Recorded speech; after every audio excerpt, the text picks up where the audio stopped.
Hello everyone, and welcome. Today, we're diving into a really fascinating and important topic, India's missile program. Now, what exactly is a missile? Think of it as a very smart, self-guided rocket. Unlike a regular rocket that just goes up, a missile has a guidance system, a tiny brain that helps it steer towards a specific target with incredible accuracy. It carries a payload, which could be an explosive warhead, to do its job once it arrives. These incredible machines can be launched from the ground, from ships, from submarines, or even from fighter jets flying high in the sky. They are truly one of the most powerful tools in any modern nation's arsenal. So why does a country like India put so much effort and resources into developing these complex weapons? The answer really comes down to national security and something called strategic autonomy. India is situated in a pretty complex neighborhood, with two nuclear-armed neighbors. Having a strong and reliable missile capability acts as a major deterrent. This means it makes other countries think twice before starting any conflict, because they know India can defend itself effectively and strike back if needed. It's a bit like having a very good security system for your house. You hope you never have to use it, but it gives you peace of mind knowing it's there, keeping you safe. This idea of deterrence is absolutely central to India's defense policy. The goal isn't to be aggressive, but to maintain peace and stability in the region. By having a credible missile force, India ensures that no adversary can take its sovereignty for granted or try to bully it. This self-reliance in defense technology is also a massive point of national pride. Instead of buying everything from other countries, which can be heaps expensive and come with lots of strings attached, India has chosen to build its own. This journey of self-reliance, or Atmanirbhar Bharat as we call it, means India controls its own destiny and its own security, which is incredibly important on the world stage. The development of these missiles sends a clear message to the world. India is a responsible power, but it's also a strong one. It shows that our scientists and engineers are among the best in the world, capable of mastering some of the most difficult technologies known to humankind. From protecting our skies from enemy aircraft to being able to respond to threats from hundreds or even thousands of kilometers away, missiles are the backbone of India's modern defense strategy. They guarantee that the nation can protect its people, its borders, and its interests, no matter what challenges may arise in the future. It's a story of science, strategy, and sheer determination. So who are the brilliant minds making all of this happen? The main organization behind India's incredible missile development is the Defense Research and Development Organization, or as it's more commonly known, the DRDO. Established way back in 1958, the DRDO is the premier research and development wing of our Ministry of Defense. Its mission is simple but massive: to make India self-reliant in critical defense technologies. Think of it as a massive national laboratory filled with some of the country's smartest scientists, engineers, and technicians, all working together on projects that are vital for our nation's security, from a simple soldier's uniform to a continent-spanning missile. The DRDO's journey hasn't been an easy one. In the early days, India faced many restrictions and technology denial regimes from other countries. This meant we couldn't just buy the advanced components or know-how we needed. So the DRDO had to start from scratch, developing everything in-house. This challenge turned out to be a blessing in disguise, as it forced our scientific community to innovate and build a truly indigenous capability. This spirit of innovation is what led to the famous Integrated Guided Missile Development Program, or IGMDP, spearheaded by the legendary Dr. APJ Abdul Kalam, who later became our beloved president. This single program laid the foundation for almost all the missiles we have today. Under the IGMDP, the DRDO set out to develop a family of missiles to meet various needs. This included short-range and intermediate-range ballistic missiles, a surface-to-air missile, and an anti-tank missile. It was an incredibly ambitious project, but its success completely transformed India's defense landscape. The DRDO collaborates with a huge network of other labs, public sector companies like Bharat Dynamics Limited, which manufactures the missiles, and even private industries. This creates a whole ecosystem of defense manufacturing in the country, generating jobs and pushing the boundaries of technology in fields like metallurgy, electronics, and aerodynamics. Today, the DRDO's work goes far beyond just missiles. They work on everything from fighter jets like the Tejas and tanks like the Arjun to advanced radar systems, sonars for our submarines, and even life support systems for our soldiers in extreme conditions. But it's their missile program that often gets the most attention, and for good reason. It represents the pinnacle of Indian technological achievement and is a powerful symbol of our nation's strength and self-reliance. Every time a new missile is successfully tested, it's a testament to the decades of hard work and dedication by the thousands of unsung heroes at the DRDO. Now let's get into the different types of missiles, starting with the big guns ballistic missiles. What makes them unique is their flight path or trajectory. A ballistic missile is launched into the sky by powerful rocket motors, traveling high above the atmosphere. After the fuel burns out, it follows a ballistic or unpowered arc back down towards its target, a bit like a cricket ball thrown high into the air. Because they travel at such extreme speeds, known as hypersonic speeds, and at such high altitudes, they are incredibly difficult to stop. These are primarily strategic weapons, designed for long-range strikes against high-value targets deep inside enemy territory. India's ballistic missile program is famously named after the 5 elements of nature, a series of missiles known as the Agni series, which means fire. This family of missiles forms the core of India's land-based nuclear deterrent. The Agni is a short-range ballistic missile, or SRBM, with a range of about 700 to 1200 kilometers. Then you have the Agni 2 and Agni 3, which are medium and intermediate range ballistic missiles, or MRBM and IRBM, capable of reaching targets up to 2,000 and 3,500 kilometers away, respectively. These missiles give India the ability to strike targets across our immediate and extended neighborhood, ensuring a credible second strike capability. Moving up the ladder, we have the mighty Agni 4 and Agni V. The Agni V is an intercontinental ballistic missile, or ICBM, with a declared range of over 5,000 kilometers, though many international experts reckon it could be much more. This puts India in a very exclusive club of nations with ICBM capability. What's special about Agni V is that it's a canister launch system. This means the missile is stored in a sealed, climate-controlled tube, making it much easier to transport by road or rail and launch quickly from anywhere. This mobility makes it very hard for an enemy to track and destroy before it can be fired, which is a huge advantage for our strategic forces. Besides the Agni series, India also operates the Prithvi series of missiles, which means Earth. These are shorter-range ballistic missiles designed for battlefield use, capable of carrying different types of warheads. The Prithvi 2, for example, is a single-stage liquid-fueled missile used by the Air Force and Army with a range of around 350 kilometers. It's a tactical weapon, meant to strike enemy troop concentrations, airfields, or command centers. Together, the Prithvi and Agni series give India a comprehensive multi-layered ballistic missile capability, covering everything from the tactical battlefield to strategic intercontinental deterrence. They are the ultimate guarantors of our national security. While ballistic missiles are the long-range heavy hitters, sometimes you need something a bit more nimble and precise for different kinds of jobs. That's where cruise missiles come in. Unlike a ballistic missile that goes up into space, a cruise missile flies low to the ground, hugging the terrain to stay hidden from enemy radar.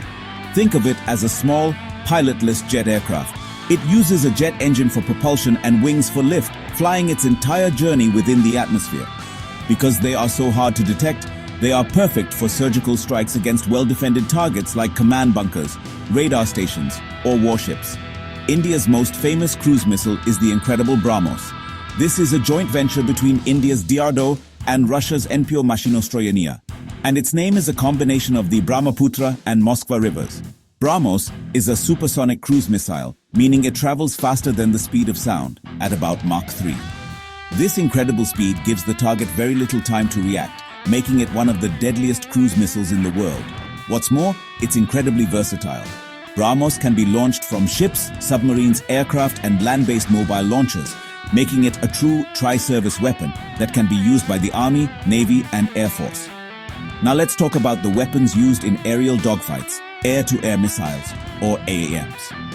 As the name suggests, these missiles are fired from a fighter jet to shoot down other enemy aircraft. These are absolutely essential for achieving air superiority, which means controlling the skies over a battlefield. AAMs come in 2 main flavors. First, there are the Beyond Visual Range, or BVR missiles, which can lock onto and destroy an enemy plane from tens or even hundreds of kilometers away, long before the pilots can even see each other. Then there are the short-range or heat-seeking missiles, used for close-quarters combat once the dogfight has begun. India's very own BVR air-to-air missile is the Astra, which means weapon or arrow in Sanskrit. Developed by the DRDO, The Astra is a state-of-the-art weapon that has been integrated with our Sukhoi Su-30 MKI and Tejas fighter jets. It gives our pilots the ability to engage enemy fighters from a safe distance, a crucial advantage in any air battle. Having our own indigenous AAM like Astra is a massive deal, as it reduces our dependence on foreign suppliers for such critical munitions. It ensures our Air Force has a steady supply of world-class weapons to maintain its combat edge and defend our skies effectively. Having powerful attack missiles is one thing, but being able to defend yourself against an enemy's attack is just as important. This is where surface-to-air missiles or SAMs come into play. These are the guardians of our skies. SAMs are ground-based or ship-based defensive systems designed to detect, track, and shoot down incoming enemy aircraft, helicopters, drones, and even cruise missiles before they can reach their targets. A strong air defense network, made up of layers of different SAM systems, creates a protective bubble or shield over important cities, military bases, and other critical assets. It's like having a high-tech security guard for the nation's airspace. India has developed a fantastic range of indigenous SAM systems. One of the earliest and most well-known is the Akash missile system, which means sky. Akash is a medium-range SAM that can engage multiple targets simultaneously, like a swarm of enemy jets, at a range of about 30 kilometers. It's an all-weather system that has been inducted into both the Indian Army and the Indian Air Force, providing a solid layer of air defense. Following its success, the DRDO has also developed Quick Reaction SAMs, or QRSAMs, designed to protect moving army columns from low-flying aerial threats, ensuring our troops on the ground are safe while on the move. For longer-range air defense, India is also developing systems like the Barak 8, also known as the LR-SAM, or long-range SAM. This is another brilliant example of international collaboration, developed jointly by India's DRDO and Israel Aerospace Industries. The Barak 8 is a highly advanced system deployed on our Navy's frontline warships, like destroyers and frigates. It can shoot down enemy anti-ship missiles, aircraft, and drones from a long distance, creating a protective dome around the entire naval fleet. This capability is absolutely vital for our Navy to operate safely in hostile waters and project power far from our shores. Speaking of naval warfare, another critical missile type is the anti-ship missile, or ASHM. These are designed specifically to find and destroy enemy warships. India's Navy uses a variety of these, including the supersonic BrahMos, which we've already talked about. A single hit from a missile like BrahMos can cause catastrophic damage to even the largest of warships. Our Navy has also developed an indigenous anti-ship missile, simply named the Naval Anti-Ship Missile, or NASAM. This missile can be fired from helicopters, giving our naval choppers a potent standoff capability to attack enemy ships from a safe distance without putting themselves in harm's way. Now we need to talk about a very special and secretive part of India's missile arsenal, the submarine-launched ballistic missiles, or SLBMs. These weapons are the most important part of what military strategists call the nuclear triad. A triad means having the ability to launch nuclear weapons from 3 different platforms, from land with missiles like Agni, from the air with fighter bombers, and from under the sea with submarines. This third leg, the sea-based deterrent, is considered the most survivable. A nuclear-powered submarine carrying ballistic missiles can stay hidden deep in the ocean for months at a time, completely undetected. This survivability is what makes SLBMs the ultimate insurance policy. In the worst-case scenario, if an enemy were to launch a surprise attack and destroy a country's land-based missiles and airfields, the hidden submarine would survive. It could then launch its missiles in retaliation, guaranteeing a devastating response. This is the core principle of assured second strike capability. Knowing that a country has a secure and hidden retaliatory force makes any potential aggressor realize that a first strike would be suicidal, thus preventing a nuclear war from ever starting. It's a powerful tool for maintaining strategic stability and peace. India achieved this incredible and highly complex capability with the development of its K family of missiles, named in honor of Dr. APJ Abdul Kalam. These are canister-launched SLBMs designed to be fired from India's indigenous nuclear-powered ballistic missile submarines, the INS Arihant class. The first of these missiles to become operational is the K-15, also known as the Sagarika, which means oceanic. It has a range of about 750 kilometers, providing a robust deterrent in our immediate region. The successful development of both the submarine and the missile was a monumental achievement for Indian science and engineering. The work doesn't stop there. The DRDO is already well on its way with the development of a much longer-range SLBM, the K4 missile.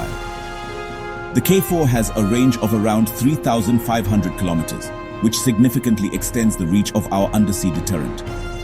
This means our submarines can patrol in much larger areas of the ocean and still hold potential adversary targets at risk, making them even harder to find and track. The development of the K family of SLBMs and the Arihant-class submarines firmly establishes India's nuclear triad, cementing its status as a major and responsible nuclear power committed to a policy of credible minimum deterrence and no first use. So, let's bring it all together. As we've seen, India's missile program is not just about one or two types of weapons, it's a comprehensive and layered ecosystem designed to meet a wide range of security challenges. Each category of missile has a very specific job to do. The ballistic missiles like the Agni and Prithvi series are our strategic sword. They provide the long-range punch and the ultimate nuclear deterrent, ensuring that no one can threaten India's core interests. They are the guarantors of our sovereignty, designed to prevent large-scale wars from ever happening by promising a powerful response. Then we have our cruise missiles led by the formidable BrahMos and our air-to-air missiles like Astra. These are the precision tools, the scalpels in our military toolkit. They are designed for tactical battles, whether it's taking out a specific high-value target with a surgical strike or achieving dominance in the skies during a dogfight. Their speed, accuracy, and versatility make them essential for modern warfare, where winning depends on being able to strike quickly and precisely. They give our armed forces the flexibility to respond to a variety of situations without having to escalate to a larger conflict. On the other side of the coin, we have our defensive systems. The surface-to-air missiles like Akash and Barak 8, along with our anti-ship missiles, form our impenetrable shield. Their job is to protect our land, our cities, our troops, and our naval fleet from any incoming attack. A strong defense is just as important as a strong offense, and these systems ensure that India can weather any storm and protect its assets. And finally, the SLBMs of the K family, our silent guardians under the sea, provide the ultimate, most survivable guarantee of our national security, completing our nuclear triad and ensuring peace through strength. The journey of India's missile program, driven by the brilliant minds at the DRDO, is a powerful story of self-reliance, innovation, and strategic foresight. It has made India one of only a handful of countries in the world with such a diverse and advanced indigenous missile capability. This technology is not just important for defense, it's a symbol of what India can achieve. It reinforces our position as a leading power that is committed to protecting its people, while also being a responsible actor on the global stage. I hope this gave you a clear and simple guide to this fascinating topic.